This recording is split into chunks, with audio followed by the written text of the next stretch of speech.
Hello, what is up mga moms, sir, ma'am? Ako po si Ralph Cifra, isang visual artist from Manila, and today we are going to unbox and review the Marvel Studios The Infinity Saga Model Kit Iron Man Mark 42.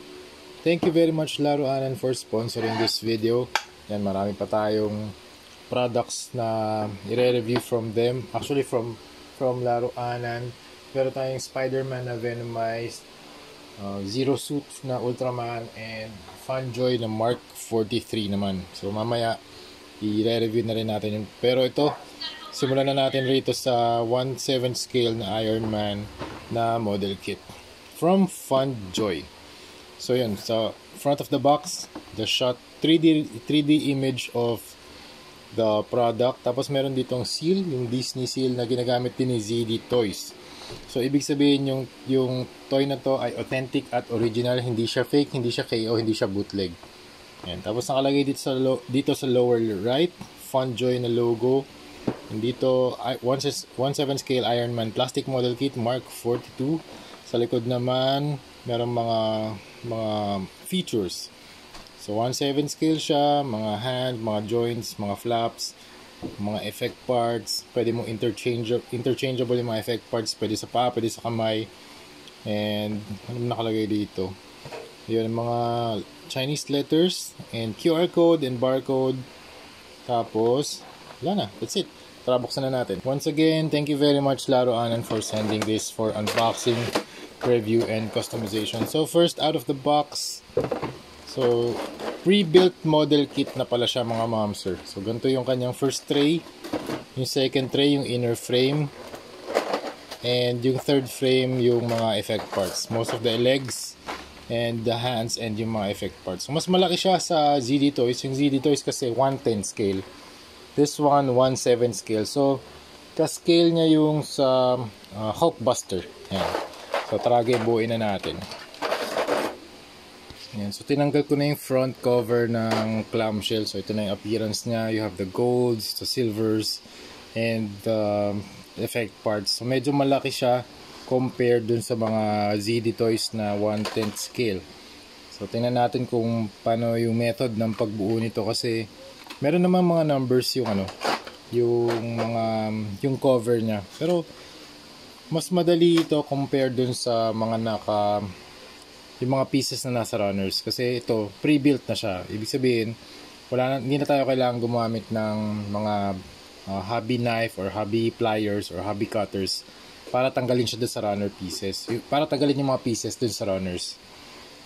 So kukunin na lang natin yung piece, we'll put them together, and then yun na, tapos na. So hopefully mas mabilis natin gawin to, and balikan ko kayo kapag tapos na siyang buuin.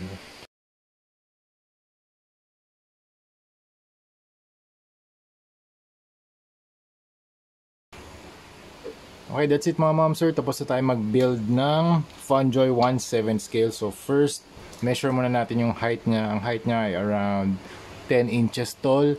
Tapos ito yung comparison niya sa ZD Toys. Kuha na ako agad ng ZD Toys for comparison. Yan. So 7 inches to yung ZD Toys. This is 1/10 scale. Tapos si Funjoy 1/7 scale. So yan ang difference niya. Ang laki talaga ng ang laki ng difference ng height nila. This is Funjoy 1/7 scale, 10 inches. Kasya to sa Hulkbuster. So pag tinanggal nyo yung waist niya and tinanggal nyo yung arms, merong connector dito na pwede ikabit dun sa Funjoy na Hulkbuster. Ito yung ikakabit mo dito sa waist. Ito yung meron siyang diagram dito sa ilalim ng torso. Tatanggalin natin to, tapos kakabit natin to dun sa ilalim, ganyan. Tapos itong part na to kakapit dun sa part ng sections ni Hulkbuster. Pwede natin siya kabit dun. So yung Hulkbuster natin nasa GH, nasa Green Hills. Punta kayo dun mga momser para makita nyo siya in actual. Ginawa ko siyang custom repaint, battle damage. So this one, yung build na to, super fun to build. Wala nang cutting, hindi na kailangan ng nippers, hindi na kailangan ng hobby knife or any glue. Yan, super sturdy build, wala namang loose na joints. And parang yung build nito similar sa yung property ng mga materials parang similar sa Moorestorm. Kasi dito sa mga flame effect parts, halos parehong-pareho yung concept niya. Nagdudugtong yung mga flame effects para makagawa ka ng mga additional na mga flame effects bago itong pointed na part. Yan. Tapos meron ka din ditong hands para dun sa mga repulsor blast na mga poses. Tapos yung magandang feature nito mga ma'am sir, yung magnet activated yung kanyang LED lights. So yung battery ng kanyang LEDs ay 1.5 volts na AG3. Hindi ko lang alam kung ilan. So nakalagay dito may number 2. So I think dalawang piraso lang na AG3 yung kailangan. Tapos tatanggalin niyo tong buong back section. Hindi ko lang matanggal ngayon kasi medyo mahigpit. Pero kung tingin ko pwede nating i-heat up na onte tapos tanggalin kasi medyo mahigpit yung mga pegs nito. Yan, nandito sa loob yung battery component. Okay? So tatanggalin ko muna yung LED para ayan, medyo bright din naman kapag medyo dim yung area. Pero kung brightly lit yung inyong display, hindi siya makikita. Tanggalin ko na muna. Ang ganda nito, itong magnet na device. Huwag niyo wawala ito mga ma'am sir. Ingatan natin talaga to. Yan. Okay, zoom in tayo ng onte para makita natin yung armor details ni Iron Man. Super nice. Grabe yung color palette niya. Meron siyang dalawang kinds of gold. This one yung parang medyo mas bronze plus gold na colorway. Teka, kuha ko ng paintbrush para maturo natin. Yan. This one, ito yun. Parang merong mas warm tone. Ito naman, mas cool. So desaturated pa rin yung gold niya. Hindi siya yung super yellowish gold. And then this one, yung then ganda nung plastic na ginamit.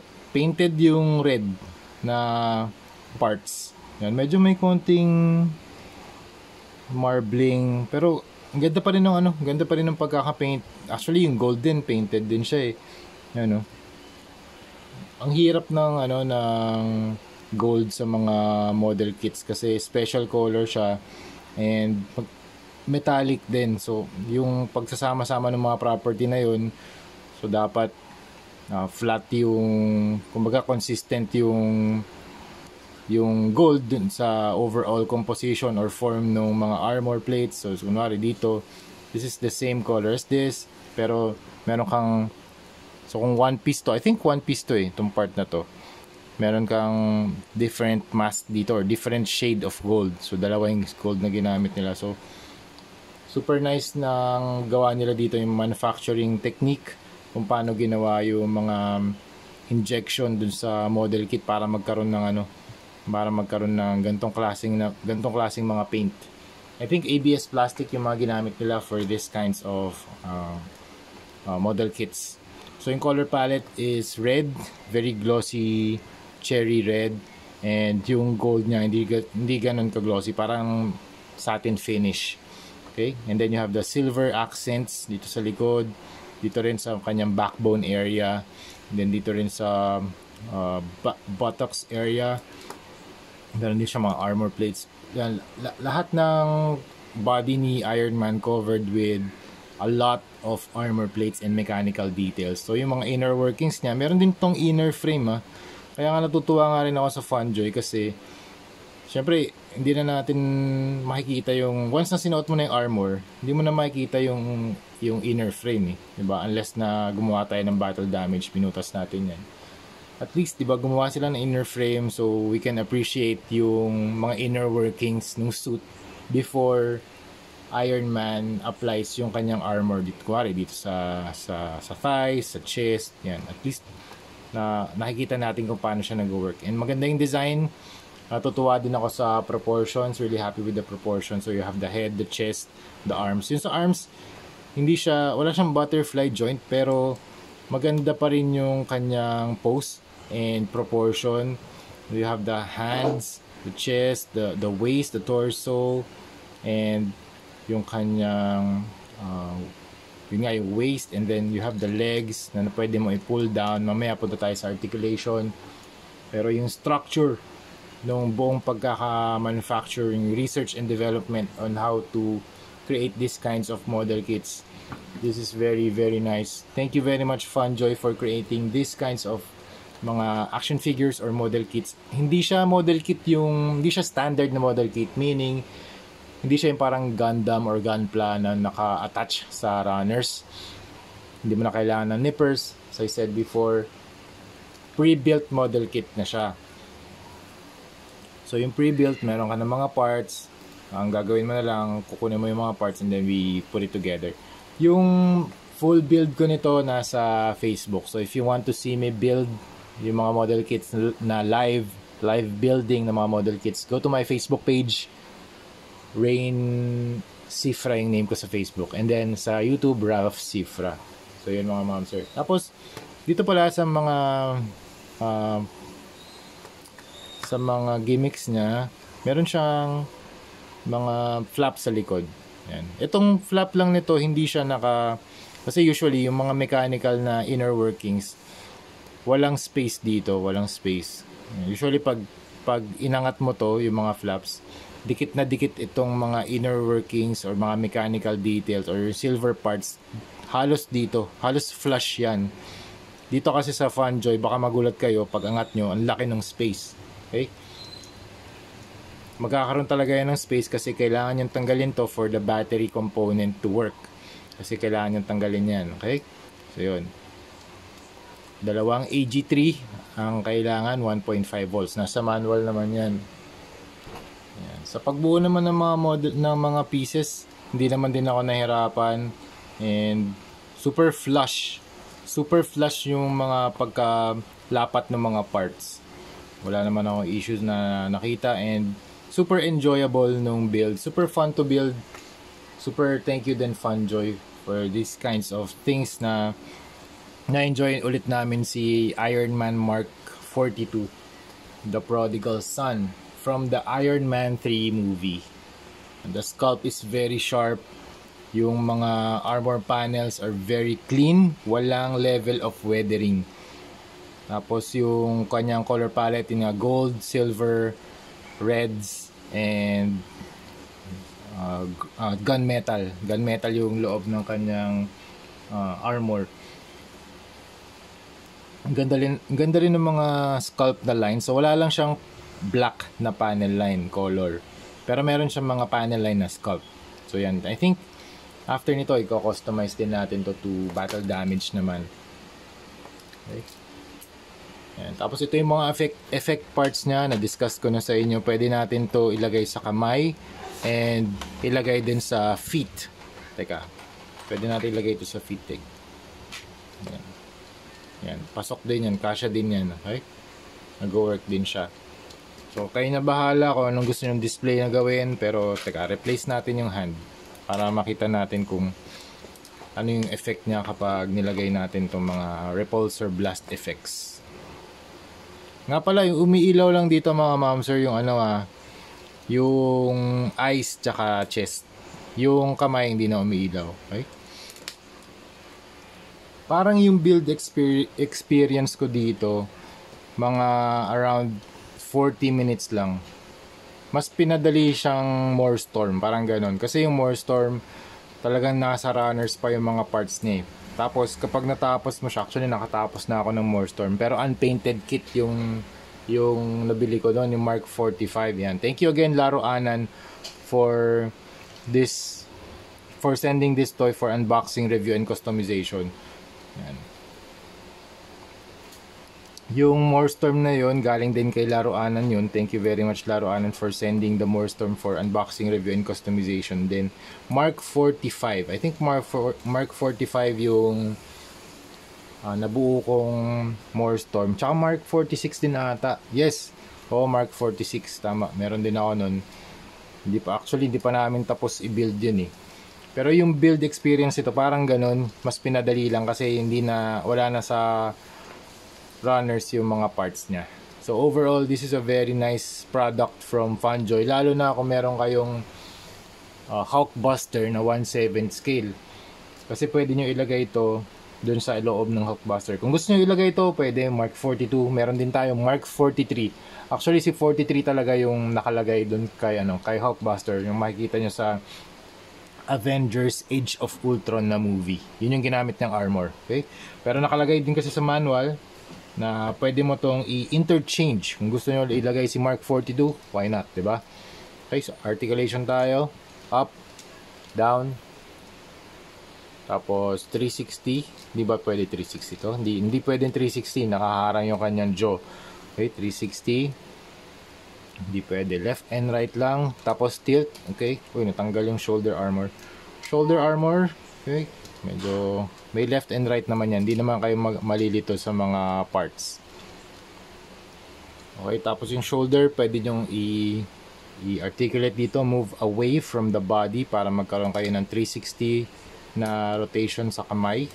And then, the arm can rotate 360. Tapos, double jointed yung kanyang arm. More than 90 degrees naman. And then, ball joint yung kamay. Tapos, sa body, it can rotate. Tapos, konting-konti lang yung ab crunch nya. Wala namang pull up and pull down motion. Unless, dito sa, ayun, merong twist. Merong twist din sa kanyang waist area. Pull down, kick, rotation ng paa. Hip rotation pwede. Ay, leg rotation meron. Tapos, double jointed yung kanyang legs. More than 90 degrees din.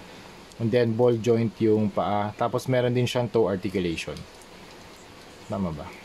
Nga, meron din ko toe articulation. Medyo mahigpit lang. Okay. Ang ganda ng part na to. Since mechanical suit yung suot ni Iron Man, pag nag-articulate kayo ng mga joints, mecha din yung naka-expose yung kanyang inner suit. Yan. This suit is very nice kasi composed siya ng mixture siya ng slim components at saka ng mga boxy na mga armor type designs. Hindi siya yung super slim like the super slim or muscular design like yung Mark 50 kasi Mark 50 super slim yon and very smooth na lines. This one meron din mga smooth na lines, mga curves. Yan, lalo dito sa knees and sa feet. Pero most of the lines here or yung sculpt or yung armor design, ano pa rin siya, straight lines, very angular pa rin. So mixture siya ng very angular and some smooth lines. So, kunwari dito, ito yung kanyang kamay, may curve na armor shape. Kaya super rin, natutuwa rin talaga ako dun sa mga Iron Man armors kasi ang daming variation, di ba? Napakaraming models. Alright, that's it mga moms or sir mom. Thank you very much for watching and see you sa next video. Bye bye. Thank you very much, Laruanan.